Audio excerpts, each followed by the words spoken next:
Hi everyone, welcome to our eighth module, that is sniffing. This module starts with an overview of sniffing concepts and provides an insight into MAC, DHCP, ARP, and MAC spoofing and DNS poisoning attacks. Later in the module, we discuss various sniffing tools, countermeasures, and detection techniques. The objectives of learning in this module will be to summarize sniffing concepts, to use different sniffing tools, to demonstrate different sniffing techniques, and to explain sniffing countermeasures. Let's begin with sniffing concepts. In this section, we will describe network sniffing and threats, how a sniffer works, active and passive sniffing, how an attacker hacks a network using sniffers, protocols vulnerable to sniffing, um, sniffing in the data link layer of the OSI model, wiretapping, and lawful interception. Packet sniffing is the process of monitoring and capturing all data packets passing through a given network using a software application or hardware device. Sniffing is straightforward in hub-based networks as the traffic on a segment passes through the hosts that are associated with that segment. However, most networks today work on switches. A switch is an advanced computer networking device compared to a hub. The major difference between a hub and a switch is that a hub transmits line data to each port on the machine and it has no line mapping, whereas a switch looks at the media or MAC address associated with each frame passing through it and sends the data to the required port. A MAC address is a hardware address that uniquely identifies each node of a network. An attacker needs to manipulate the functionality of the switch to see all the traffic passing through it.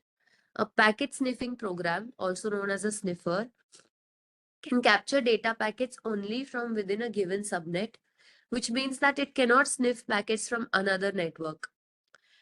Often, any laptop can plug into a network and gain access to it. Many enterprises switch ports are open. A packet sniffer placed on a network in a promiscuous mode can therefore capture and analyze all the network traffic. Sniffing programs turn on a filter employed by the Ethernet network interface cards to prevent the host machine from seeing other stations' traffic. Therefore, sniffing programs can monitor all traffic. Although most networks today use switch technology, packet sniffing is still useful. This is because installing remote sniffing programs on network components with heavy traffic flows, such as servers and routers, is relatively easy. It allows an attacker to observe and access the entire network traffic from one point. Packet sniffers can capture data packets containing sensitive information like passwords, account information, syslog traffic, router configuration, DNS traffic, email traffic, web traffic, chat sessions, and FTP passwords. This allows an attacker to read passwords in clear texts, the actual emails, credit card numbers, financial transactions, etc. It also allows an attacker to sniff SMTP, POP, IMAP traffic, HTTP basic, Telnet authentication, SQL database, SMB, NFS, and FTP traffic. An attacker can gain a substantial amount of information by reading captured data packets. Then the attacker can use that information to break into the network. An attacker carries out more effective attacks by combining these techniques with active transmission. On the right-hand side, we can see a diagram showing how a sniffer works. Let's discuss about that. The most common way of networking computers is through an Ethernet connection. A computer connected to a LAN has two addresses, a MAC address and an IP address. A MAC address uniquely identifies each node in a network and is stored on the NIC itself. The Ethernet protocol uses the MAC address to transfer data to and from a system while building data frames. The data link layer of the OSI model uses an Ethernet header with the MAC address of the destination machine instead of the IP address. The network layer is responsible for mapping IP network addresses to the MAC address as required by the data link protocol. It initially looks for the MAC address of the destination machine in a table, usually called the Address Resolution Protocol cache. If there is no entry for the IP address, the ARP broadcast of a request packet goes out to all machines on the local network. The machine with that particular address responds to the source machine with its MAC address. The source machine's ARP cache adds this MAC address to the table. The source machine, in all its communication with the destination machine, then uses this MAC address. Now, there are two types of Ethernet environments, and sniffers work differently in each. These two types are shared Ethernet. So, in a shared Ethernet environment, a single bus connects all the hosts that compete for bandwidth. In this environment, all the other machines receive packets that are meant for the machine. Thus, when one machine talks to the machine 2, it sends a packet out on the network with the destination MAC address of machine 2, along with its own source MAC address. The other machines in the shared Ethernet, for example, machine 3 and machine 4, compare the frame's destination MAC address with their own and discard the unmatched frame. However, a machine running with a sniffer ignores this rule and accepts all the frames. Sniffing in a shared environment is passive and hence difficult to detect.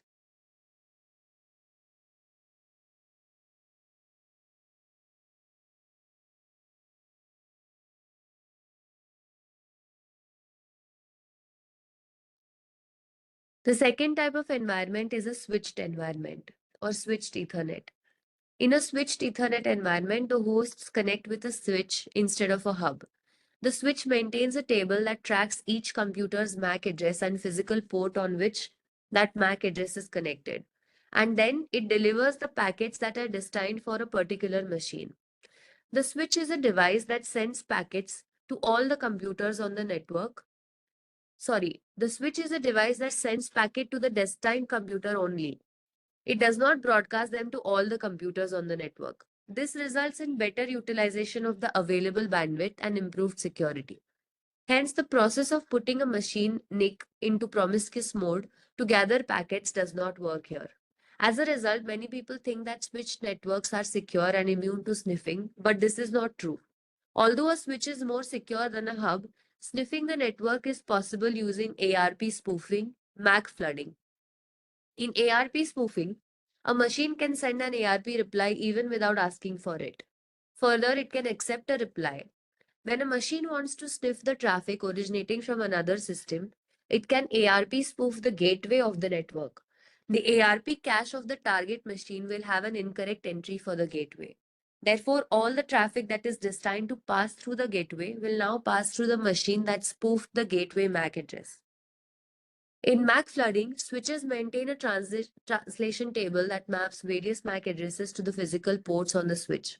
As a result, switches can intelligently route packets from one host to another, but switches have a limited memory. MAC flooding makes use of this limitation to bombard switches with fake MAC addresses until the switches can no longer keep up. Once this happens, a switch will fail to enter, it will enter the fail open mode, where it starts acting as a hub by broadcasting packets to all the ports on the switch. Once that happens, it becomes easy to perform sniffing. MacOff is a utility that comes with the DSNIF suite and helps the attacker to perform MAC flooding. In this way, we can see that the switches or switched Ethernet environment is also not as secure. Once a switch turns into a hub, it starts broadcasting all packets it receives to the computers in the network. By default, promiscuous mode is turned off in network machines. Therefore, the NICs accept only those packets that are addressed to a user's machine and discard the packets that are sent to the other machines. A sniffer turns the NIC of a system to promiscuous mode so that it listens to all the data transmitted on its segment. A sniffer can constantly monitor all the network traffic to computer through the NIC by decoding the information encapsulated in the data packets. Attackers configure the NIC in their machines to run in promiscuous mode so that the card starts accepting all the packets. Thus, the attacker can view all the packets that are being transmitted in the network and sniffing is successful.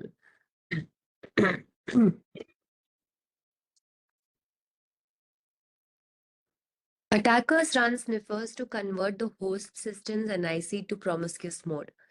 As discussed earlier, the NIC in promiscuous mode can then capture packets addressed to the specific network. There are two types of sniffing. Each is used for different types of network. Passive sniffing and active sniffing. Passive sniffing involves sending no packets. It simply captures and monitors the packets flowing in the network. A packet sniffer alone is not preferred for an attack because it works only in a common collision domain. A common collision domain is the sector of the network that is not switched or bridged, that is connected through a hub. Common collision domains are present in hub environments. A network that uses hubs to connect systems use passive sniffing. In such networks, all hosts in the network can see all the traffic. Hence, it is easy to capture traffic through the hub using passive sniffing. Attackers use passive sniffing methods to gain control over a targeted network. The first one is compromising physical security. An attacker who succeeds in compromising the physical security of a target organization can walk into the organization with a laptop and try to plug into the network and capture sensitive information about the organization. The second one is using a Trojan horse. Most Trojans have inbuilt sniffing capability. An attacker can install these on the victim's machine to compromise it. After compromising the victim's machine, an attacker can install a packet sniffer and perform sniffing. Most modern networks use switches instead of hubs. A switch eliminates the risk of passive sniffing. However, a switch is still vulnerable to active sniffing. Active sniffing searches for traffic on a switched LAN by actively injecting traffic into it. Active sniffing also refers to sniffing through a switch. In this type, the switched Ethernet does not transmit information to all the systems connected through LAN as it does in a hub-based network. For this reason, a passive sniffer is unable to sniff data on a switched network. It is easy to detect these sniffer programs and highly difficult to perform this type of sniffing. Switches examine the data packets for source and destination addresses and then transmit them to the appropriate destinations. Therefore, it is difficult to sniff switches. However, attackers can actively inject ARP traffic into a LAN to sniff around a switch network and capture the traffic. Switches maintain their own ARP cache in Content Addressable Memory or CAM. CAM is a special type of memory that maintains a record of which host is connected to which port. A sniffer records all this information visible on the network for future review. An attacker can see all the information in the packets, including data that should be remain hidden. To summarize the types of sniffing, passive sniffing does not send any packet. It only monitors the packets that are sent by others. Whereas active sniffing involves sending out multiple network probes to identify access point. Different active sniffing techniques include MAC flooding, DNS poisoning, ARP poisoning, DHCP attacks, switch port stealing, or spoofing attack.